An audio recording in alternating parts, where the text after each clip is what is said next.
मयूरभंज जिला ठाकुरमुंडा रेंज और सातकुशिया रेंज अंचल पृथक पृथक स्थान में भालू आक्रमण में 3 जन आहत हो ठाकुरमुंडा गोष्ठी स्वास्थ्य केन्द्र में भर्ती होती। मिलिथिबा सूचना अनुजाई आज सकाळे ठाकुरमुंडा रेंज जरक पंचायत अंतर्गत काठुआ नुआ गाँव में भालू आक्रमण में जड़े चाषी आहत होती।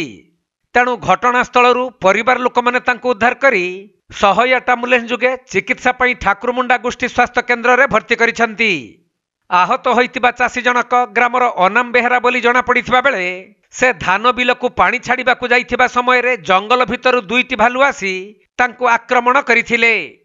सेहिपरि सातकुशिया रेंज महुलडिहा पंचायत अंतर्गत कुइलीपाଳ ग्रामर सुशीला देहुरी और सरोजिनी महांत नामनी 2 जन महिला ग्राम निकट दे जाइथिबा साळंदी नदी कूल छेली चराउथबा बेले भालू आक्रमणर शिकार होइथिले। परे घटनास्थल सामानंकु परिवार लोक माने उद्धार करी चिकित्सा पई स्वास्थ्य केन्द्र रे भर्ती करिसंती। भालू कामड़ी गला छेड़ी नहीं किना जाउथिली नई करे पूरा फांका रे थिला भालू गोटे भालू थिला 2 जन को पाखरे पाखरे 4 जन थिनु हमें से को 6 जन थिले छोडेले हमको गुडरे जोर कामड़ी दैछि हाथ रे कामड़ी छी तबरे छोड़े किना से पुआ छुआ पिटले जत आउ जन को कामड़ी देला 2 जन को कामड़ी दैछि तो शिखी जाउछि।